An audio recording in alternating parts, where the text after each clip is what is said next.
I knew I was screwed the second Chase called me legacy machinery in front of the entire executive team, right after I'd just walked them through a flawlessly executed vendor compliance rollover that saved the company 200 grand. 200 grand. The ink wasn't even dry on the new contracts, and here comes this smug 32-year-old with hair gel that costs more than my office chair, tossing corporate word salad like it's a sport. He smirked, real proud of himself like he'd just discovered gravity. Lisa's been great, no question, he said, doing that fake humility thing where he taps his chest and widens his eyes like we're all in on some big vision. But at some point, we need to sunset the old systems to make room for modern synergy. Modern synergy. I swear, if I had $1 for every time someone used a phrase like that instead of just saying we want to fire people who know too much, I could have retired with a margarita in both hands. But I smiled, nodded, and wrote down every single word. You know what else I wrote down? The fact that he didn't include me on the calendar invite. I was added by a junior PM who noticed my name was missing. That was the third time that week. Before I take you any deeper, let me just say this. If stories like this hit a little too close to home, if you've ever been called redundant by someone who still needs help logging into the printer, go ahead and hit that like button. And if you're listening without subscribing, well, that's fine too. But just know my team gets their dopamine hits from those numbers. Helps us keep peeling back these messy office stories for you. All right, back to the bonfire. See, Chase hadn't been around for the dark days. When I joined, we didn't have a compliance department. He had a shared Dropbox folder labeled Important Docs Do Not Delete, which of course everyone deleted at least once. I spent 2 years unsnarling a ball of duct tape spreadsheets, lost access logs, and forgotten vendor clauses. I wrote the company's first internal policy manual on my own time. I named the damn folder structure that half of legal still uses. But to Chase, I was part of the problem. Institutional drift, he called it, like I was some kind of barnacle clinging to the hull of his startup spaceship. He wore sneakers to board meetings and talked about velocity like we were in a car chase. And every time I tried to speak, he'd interrupt with some slick anecdote about hyperscaling or breaking silos. The irony? He couldn't even tell you what a SOC2 audit was. I once heard him say SOC audit and ask if IT was handling that. At first, I thought maybe I was overreacting. You know how it is, new leadership comes in, shakes things up, wants to make their mark. I've survived 4 reorgs, 3 CEOs, and a cyber attack in 2017 that nearly set our servers on fire. You learn to keep your head down and your documentation tighter. But it didn't take long before things started to shift in a way I couldn't ignore. Meetings I normally led were suddenly exploratory brainstorms I wasn't invited to. Clients I onboarded got reassigned to his new revamped compliance experience team, which was just 2 interns with marketing degrees and a Figma board. I got removed from the Slack channel I started. The final straw? A junior analyst, I'm talking fresh out of college, still doesn't know what accrual accounting is, emailed me to summarize legacy dependencies for review, like I was a walking antique. So I started backing up, not out of paranoia, out of protocol. When you've worked in compliance long enough, you don't get mad first. You get copies. Every SOP I authored, every audit trail I signed off on, every login credential I ever maintained, I made sure I had access logs, timestamps, approvals. And most importantly, I flagged the SOC2 grant paperwork. The one where my name was listed as the official named officer. The one with a clause Chase definitely didn't read. He wanted to play king? Fine. But I built the moat, the drawbridge, and the tax system. I wasn't scared, not yet, but I wasn't sleeping either. Something told me this wasn't going to end with a handshake and a thank you email. Something told me the folder he'd hand me wouldn't be full of well wishes. It'd be full of silence. The kind that smells like ink toner and career erasure. So I kept my heels on the ground. I inbox clean and my bag packed. Because the thing about legacy machinery is this. Sometimes it runs smoother than the new crap. And sometimes, just sometimes, it knows exactly when to shut down and when to blow a fuse. It happened on a Wednesday. Of course it did. Middle of the week, middle of the quarter, middle of the fiscal cycle, just enough time for people to pretend it wasn't personal. Chase pinged me on Slack, can we chat and conf be real quick? Not even a subject line. Just the kind of message that makes your stomach knot because you know what's coming, and you know it won't be delivered with an ounce of humanity.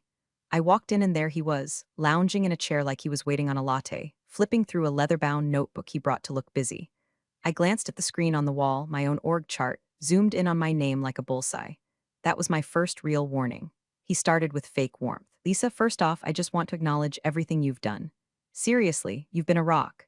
Then he hit me with it like he was offering me a mint.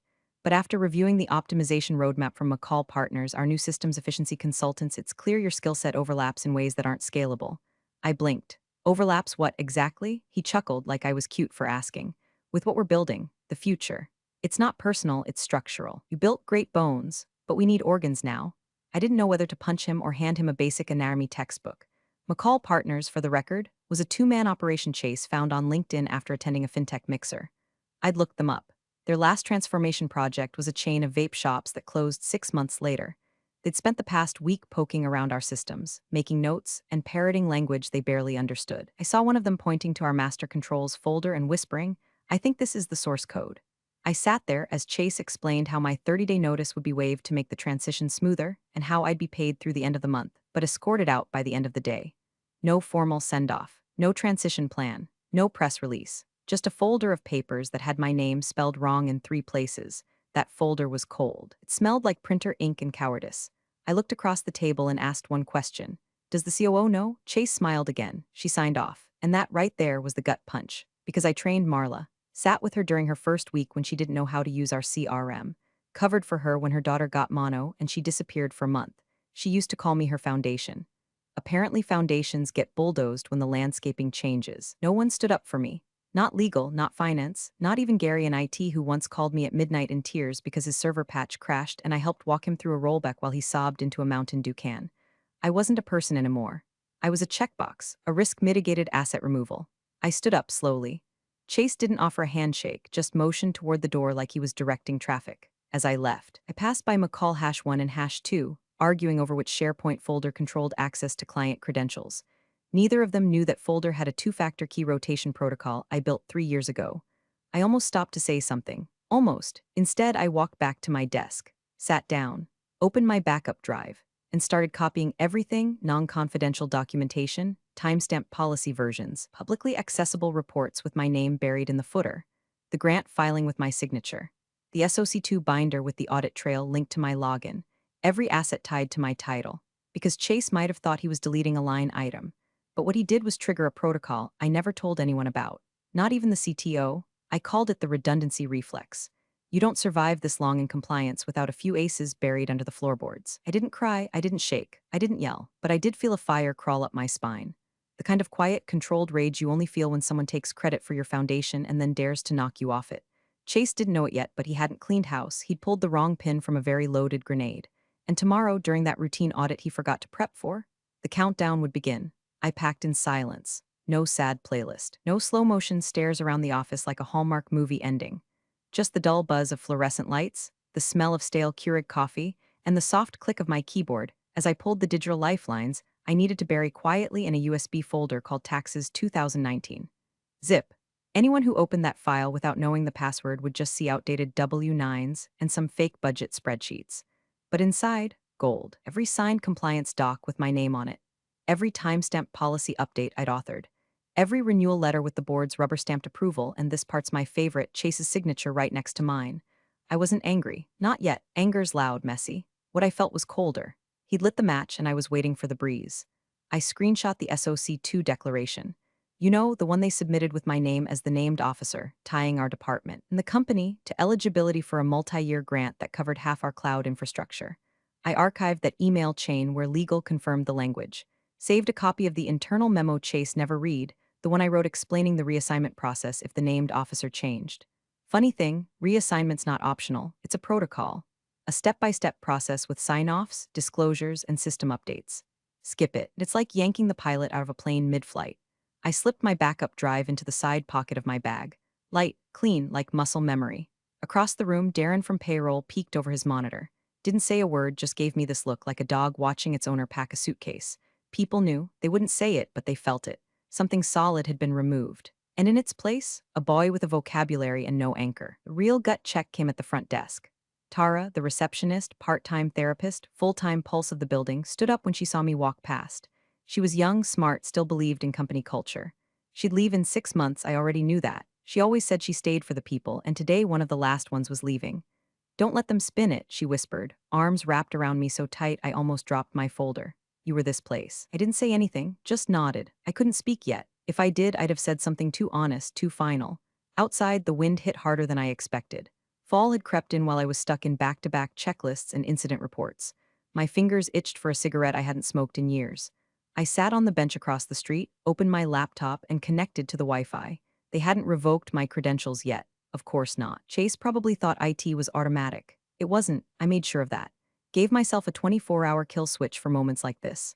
From that bench, I accessed my compliance dashboard, deactivated my two-factor keychain, triggered the credential change notification chain, downloaded one last log, a full export of the audit access trail for the SOC2 grant period, then I logged out, for good.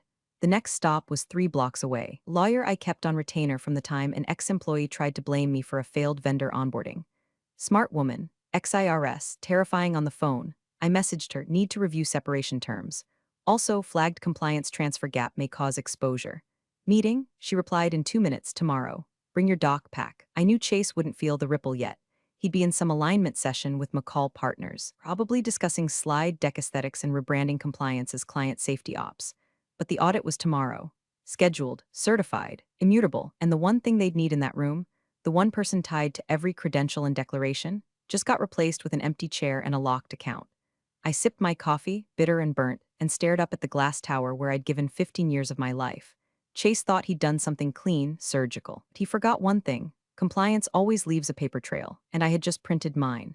At exactly 8:46 a.m., my phone buzzed with a text from Shelby in accounting. Is the auditor early? I was still in bed, one sock on, sipping a coffee that tasted like cardboard and petty satisfaction. I blinked, smirked, and checked the calendar. Nope. Audit was right on time. It's just that Chase, in his infinite wisdom, had clearly wiped every compliance flag off his mental whiteboard the moment he walked me out with his optimization smirk. The second text came before I could even reply. He's here. No intro. Just walked into the boardroom and said, let's begin. That would be Carl DeMott, senior SOC2 auditor. Bald, square-jawed, glasses with lenses thick enough to start a fire. Looks like he's been disappointed since birth. I met Carl 4 years ago at a vendor risk summit.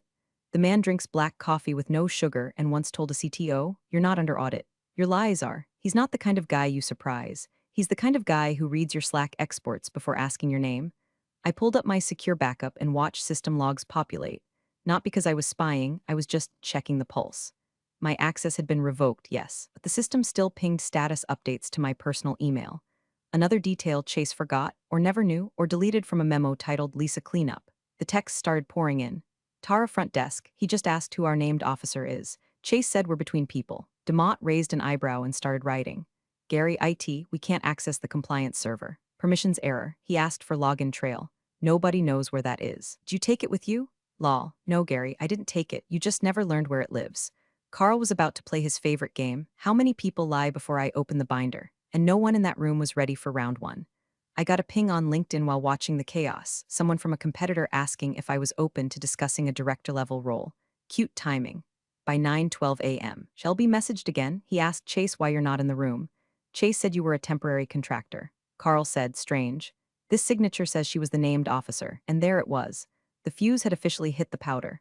I pictured Chase's face, equal parts smug and stunned. He probably tried to laugh it off.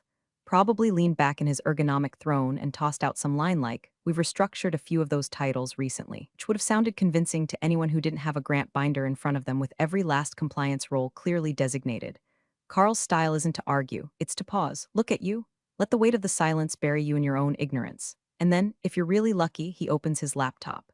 Tara again, he asked Chase for the transition paperwork. Chase said it's being processed.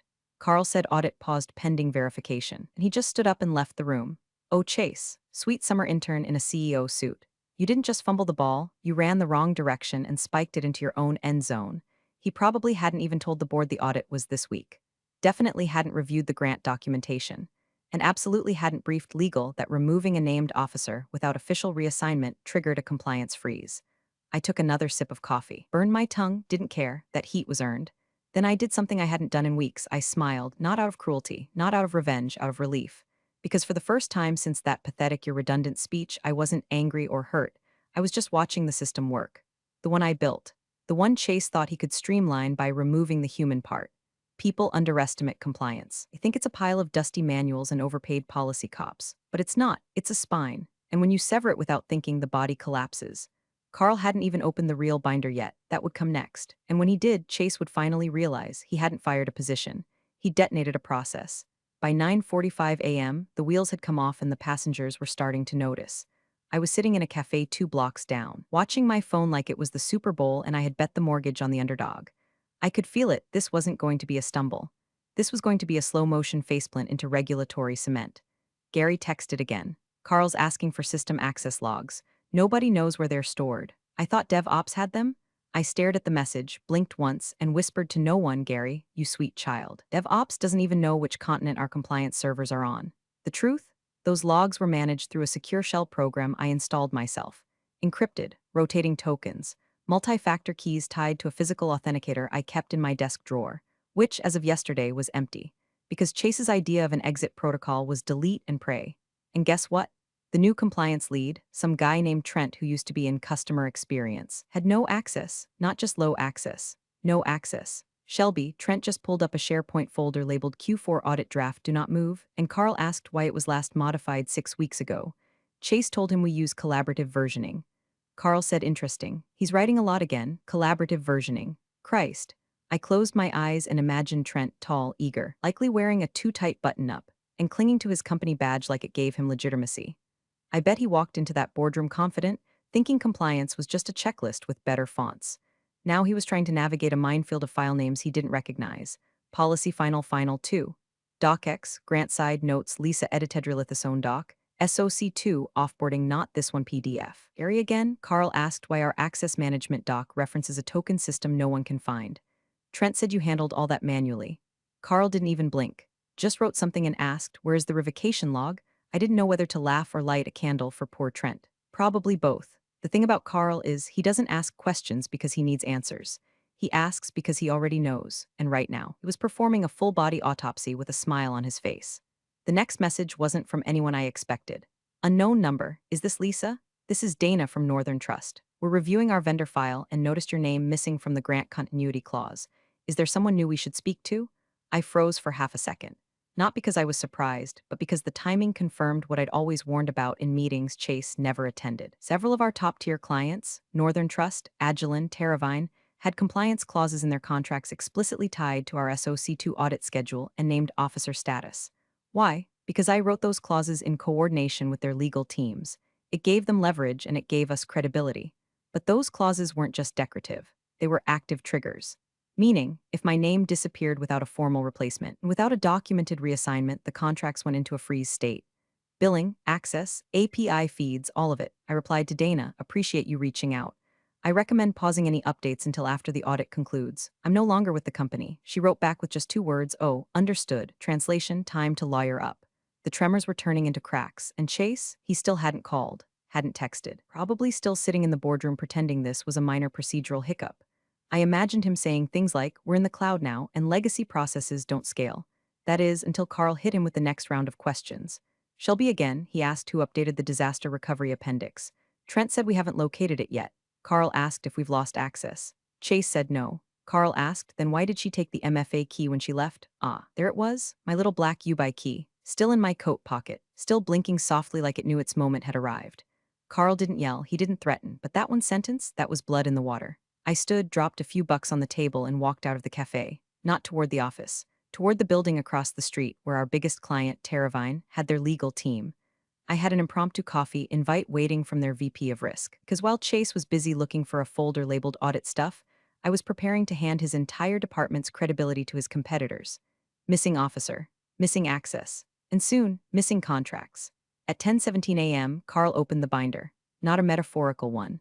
A real, physical, black leather-bound SOC2 grant binder with gold-embossed tabs, the kind of thing Chase probably thought was ceremonial, like a crown passed between knights, or one of those fake books on hotel shelves. I knew that binder. I built that binder. Every tab, every appendix, every audit log inside it had gone through my hands, my keyboard, my blood pressure. It wasn't just a record of compliance, it was a roadmap of exactly how not to get sued. And now it was in Carl's hands. I was standing by the crosswalk outside Terravine HQ when my phone buzzed again. Shelby, Carl's on tab 7. You know what that means? Yes, I did. Tab 7 was Officer Credential Verification, also known as the bullseye. I stopped walking, stared across the street at my old building. Imagined Carl's eyes narrowing as they landed on the signed declaration. My full name, my professional license ID, Chase's signature beside mine confirming the chain of command and the role designation, required under both the grant and our largest client contracts. The page was printed on heavier stock. Intentional. Made the moment feel more permanent. And then came the question. Gary, bless him, he just said, can I speak to your named officer? No exclamation point, just that, like a slow-moving guillotine, and Chase stammered, audibly. Gary's follow-up, he said we're restructuring, and Carl just stared at him. I couldn't help it, I laughed. right there on the sidewalk next to a hot dog cart and a guy yelling at pigeons. Because I could see it. Chase's soul trying to climb out of his body and escape through the HVAC ducts. Carl would have closed the binder slowly. Not dramatically, he wasn't a movie villain. Just firmly, like a librarian disappointed in humanity. Then he would have looked at Chase over the rim of his glasses and asked the question that turns minor HR screw-ups into contract breaches. And you reassign this role how, exactly? That line. That line. I waited months for that moment, because the reassignment process isn't a sticky note on a whiteboard. It's a legal declaration involving the grantor, our legal team, a background check, client notifications, and a recertification filing logged through a portal that times every click. I wrote the damn protocol. It's not something you restructure, it's something you respect. Shelby again, Chase is sweating through his shirt. He tried to pivot and said, "Our interim lead is getting up to speed." Carl asked, "Does the interim lead have board approval and external registration?" Trent said, "What's that?" "Oh, Trent, this was no longer an internal embarrassment. This was contractual exposure." The moment Carl wrote non-compliant on his notes, and he would if he hadn't already, every client contract referencing our SOC2 status as a condition of business continuity became unstable. It meant suspension clauses, refund triggers, data processing freezes. Legal teams would be mobilizing within the hour. And Chase, he thought this was just a PR hiccup. He didn't realize he'd just defaulted half the portfolio with a single missing signature. New message from Terravine's VP, meeting rooms ready. Let's discuss potential opportunities off the record, of course. I pocketed my phone, took a deep breath, and stepped into the building. I wasn't going to gloat. I wasn't going to say I told you so. I wasn't even going to mention Chase by name. I didn't need to. Because while he was busy restructuring titles and handing out consultant lanyards, I had spent years embedding trust, protocols, and legally binding structure into every inch of our operations. He removed me like a smudge on a whiteboard. But compliance isn't ink, it's thread.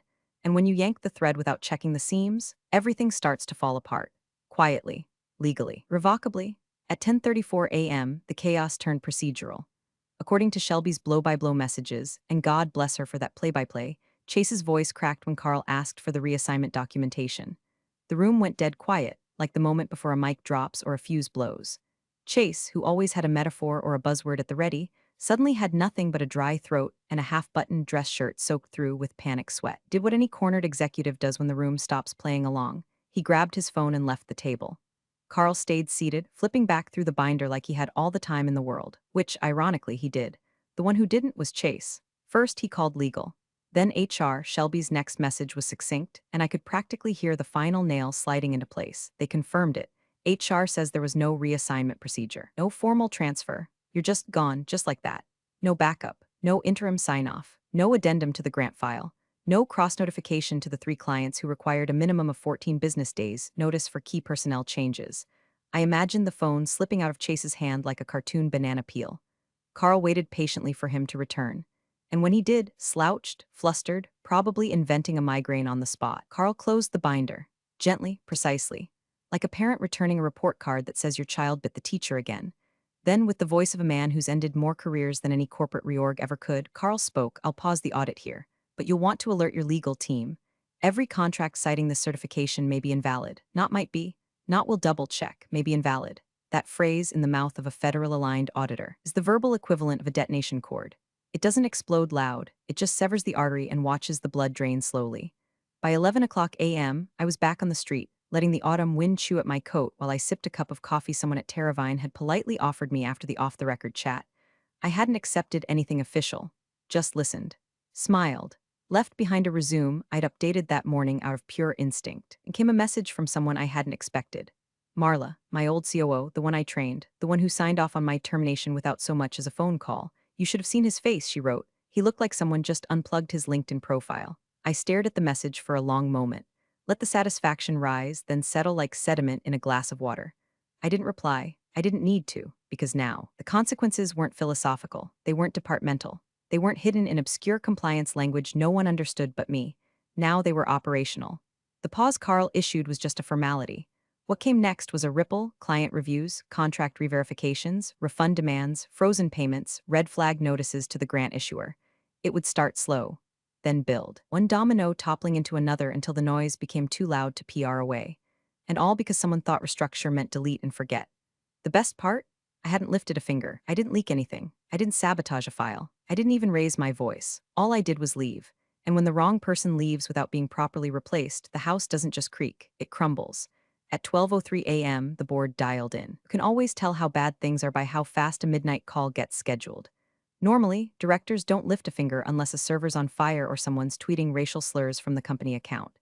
But when your biggest clients start using words like breach, remediation, and escrow freeze, you don't sleep. You assemble.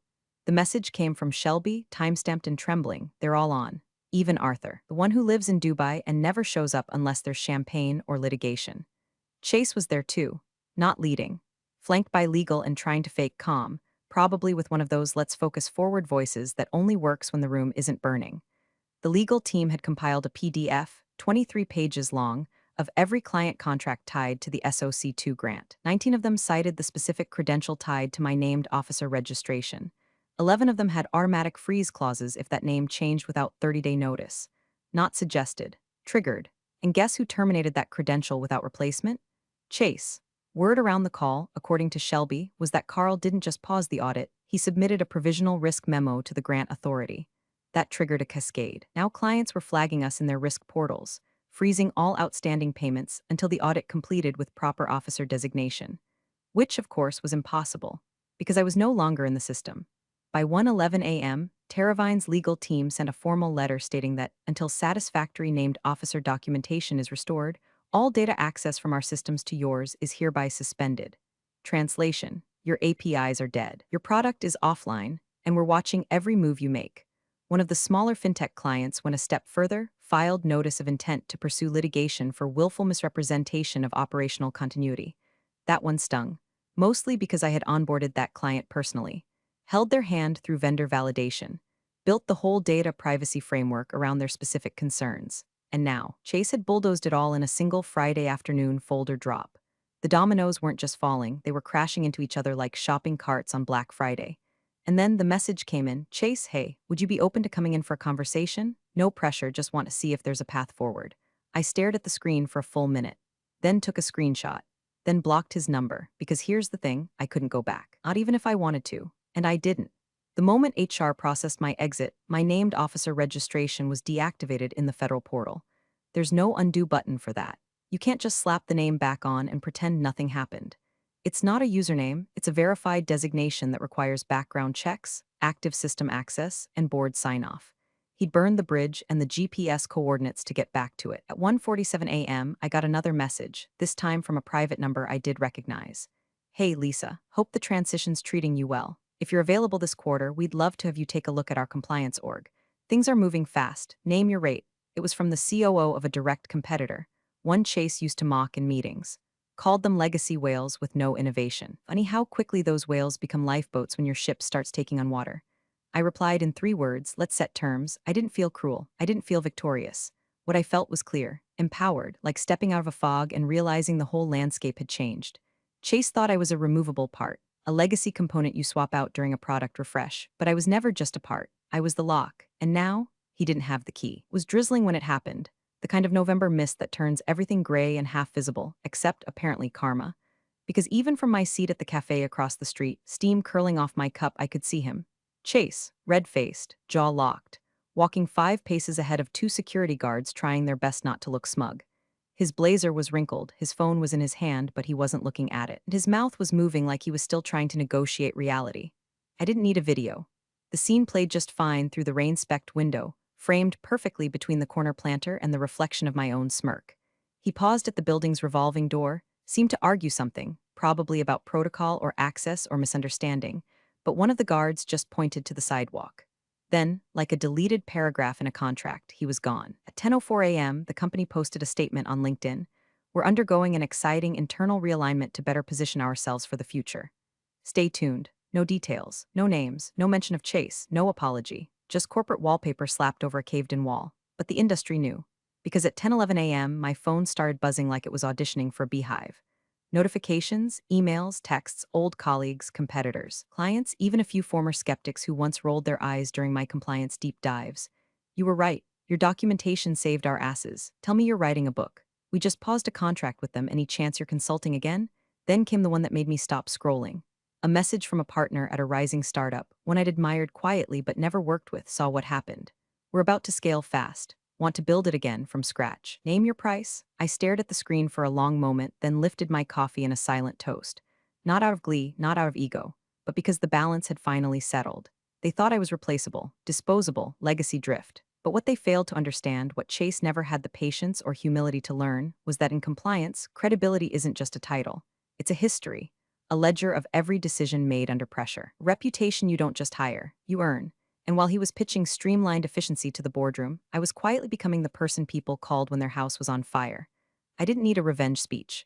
I didn't need to march back into that building or reclaim a desk or stand triumphant in the lobby, because I was already 10 moves ahead. I had leverage, momentum, freedom, no dress code, no department politics, just a reputation that had been tested under fire and come out stronger. The system I built had broken without me, and everyone saw it. So I sat there, in that little cafe with its chipped mugs and foggy windows, watching the drizzle coat the street and the company I once gave everything to try and staple itself back together. And then I opened my laptop, typed 3 words: let's build it. Appreciate you sticking around, you legends of the break room. Subscribe for more chaos. Let's make your old managers spill their coffee in fear.